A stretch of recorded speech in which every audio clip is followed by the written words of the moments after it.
Mesdames et messieurs, bonsoir, man la seen mbokku talibé Mor Talla Sarr maa ngi leen di nuyu di leen ziar bu baax a baax.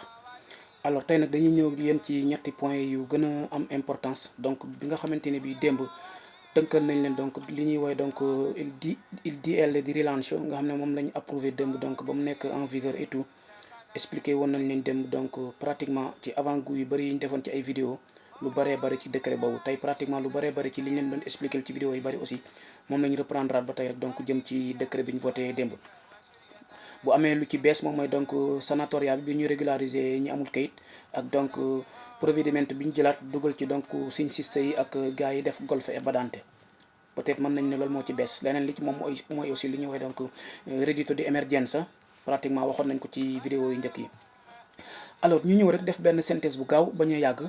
jëm ci donc li ñuy woowee donc il dit el rilancio nga xam ne moom donc moom mooy le décret de relance pour l'économie italienne.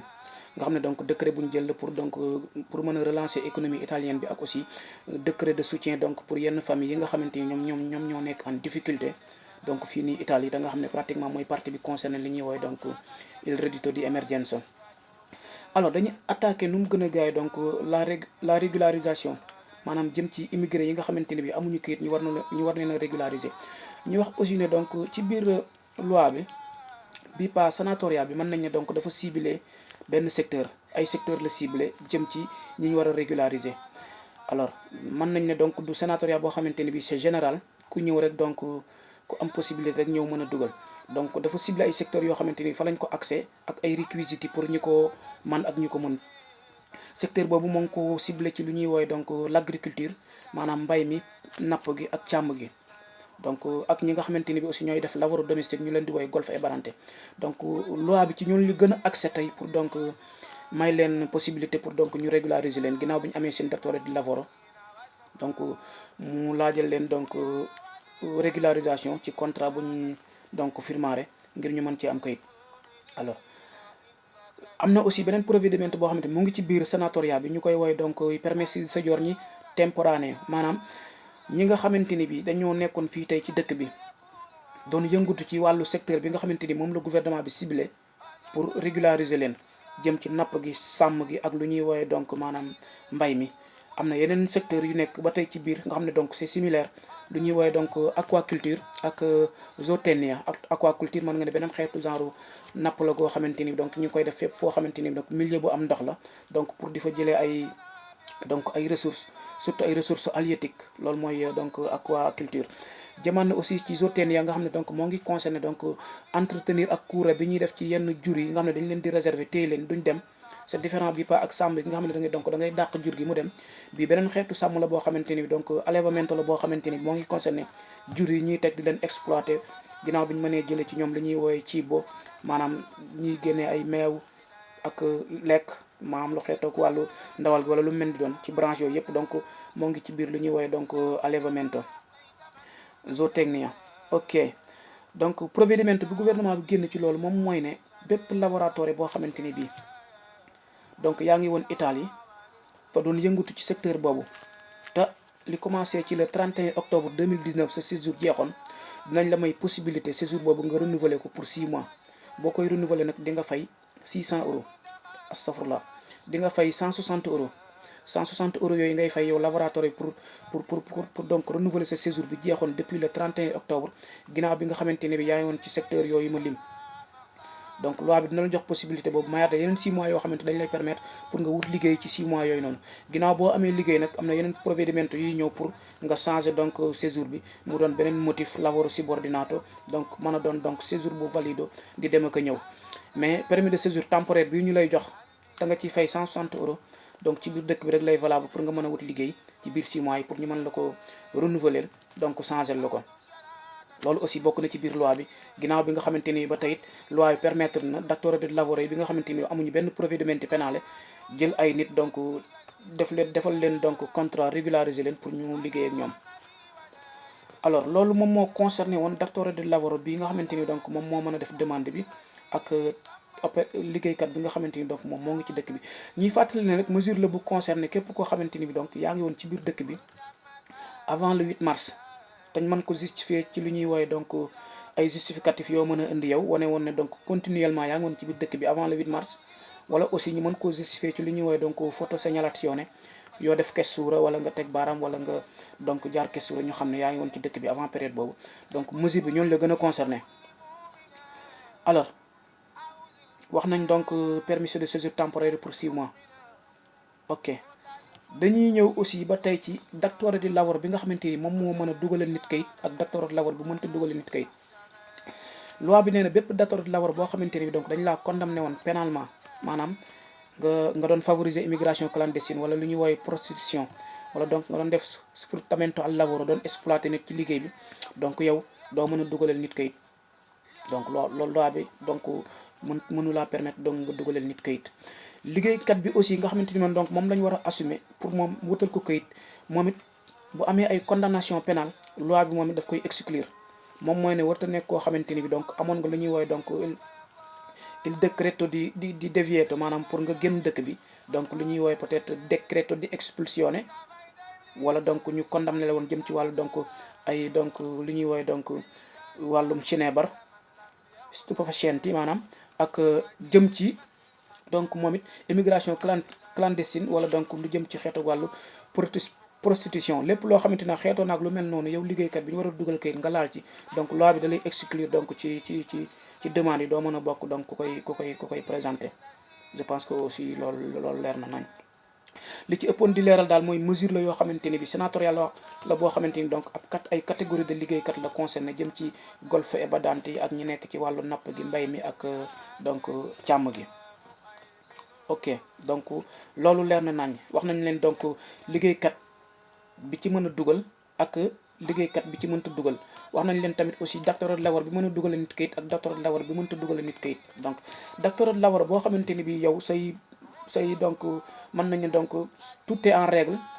bëgg ngaa dugalal nit kayit pour jël ko mu nekk sa donc tool wala sa agenda di la liggéeyal donc bu dee kenn la mi ngi commencé ba 400 euros booy war a verser pour di ko fay bu dee ñett la ainsi de suite donc prix bi nit ku ci nekk rek donc forfait bi nga war a joxe moo ngi toll ci 400 euros.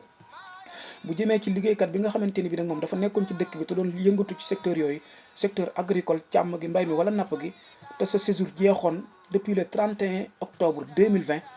may nañ la droit nga renouveler ko donc di nga fay 160 euros ci renouvellement boobu noonu ginnaaw bi nga defee procédure bi dinañ la joxaat beneen permis de séjour boo xamante ni bi donc c'est 6 mois donc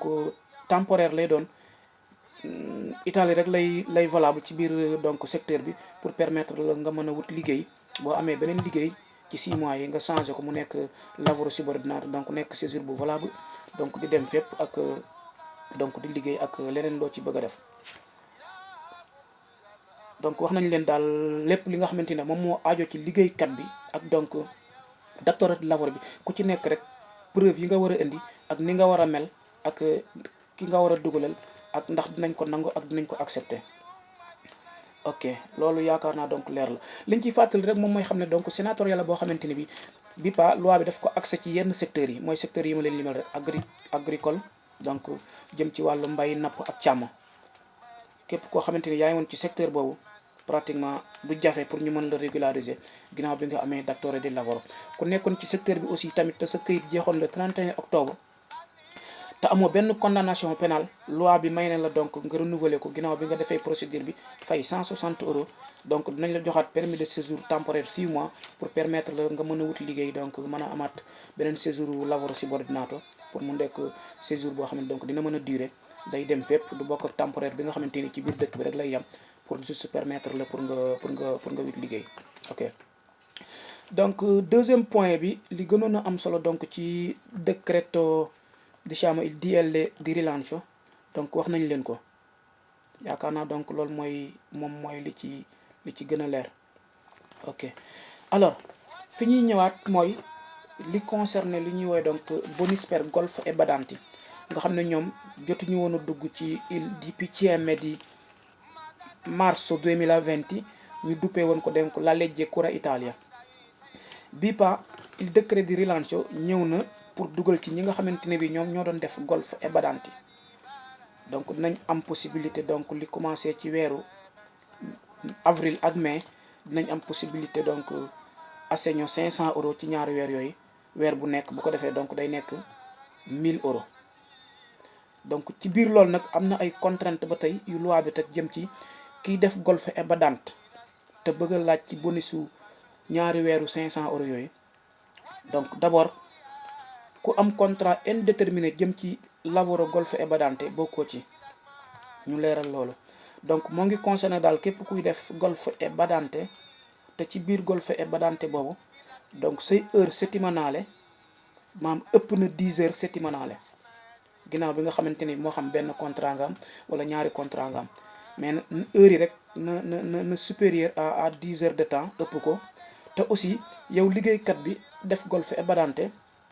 waroo dëkk ak sa datore di lavoro, maanaam waroo faa am alloggio di fa fanaan nekk fa, loolu aussi loi bi da koy bañ. donc bu fekkee kuy def golf et badante la donc am vitto alloggio nekk fa, donc loi bi du la permettre pour nga mën a am accès ci bonus boobu. donc li fi mu gën a accès wu daal mooy moo xam benn contrat nga am yow golf et badante wala ñaar, donc na supérieur rek 10 heures de temps. bu supérieur 10 heures de temps rek incha allah di nga ko mën, te bul doon golf et badante buy fanaan mbaa ngay nekk ci fa ngay liggéeyee féete fa, loolu aussi loi bi da koy bañ. lim ciy xamle aussi ba tey mooy à la date du 22 février 2020 na fekkoon yow liggéeykat boobu noonu nekkoon golf et badante contrat yu ubbeeku woon. donc ci date boobu noonu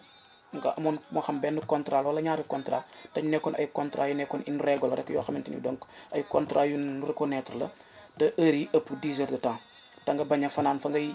liggéeyee mbaa nga nekk fa am fa alloggio, donc vitto alloggio wala nga féete fa carrément, donc loi bi dalay du ko nangu. donc non devi vivere col datore di lavoro. ok loolu mooy contrainte yi ñu ci teg jëm ci donc ñu war a laaj bonus 500 euros yi nga xamante ni dañ la ko war a fay pour weeru mai ak avril ak mai, donc nga xam ne 1000 euros lay doon. ñuy fàttali ne aussi jëm ci wàllu bonus golf et badante boobu noonu demande yi donc ñu ngi koy présenter à partir du 1er juillet. donc la ñuy présenter demande yi, yaakaar naa secteur bu mel ni IMS donc moom mooy donc yor plateforme bi pour donc demande yi. leneen li ci gën a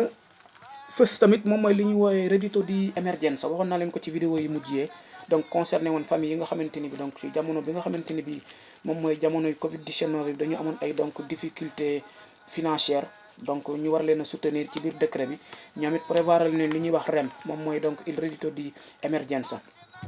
reddito di emergenza bi am na aussi ay requisiti moom mooy d'abord il faut nga am résidence fii Italie nekk fi di fi dund, mooy premier requisite bi. deuxième requisite aussi mooy li ñuy wax donc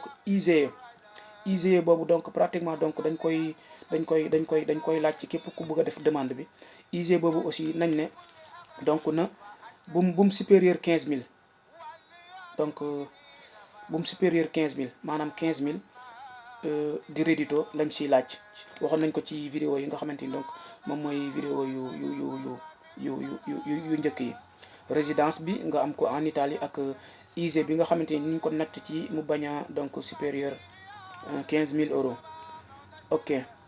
yaakaar naa loolu leeral nañ ko nañ. demande yi aussi jëm ci reddito di emergenza bi moom it moo ngi jëm pour le 1er juillet 2020 moom it aussi sûrement IMS moom mooy procéder donc plateforme bi pour ku ko bëgg a dugal.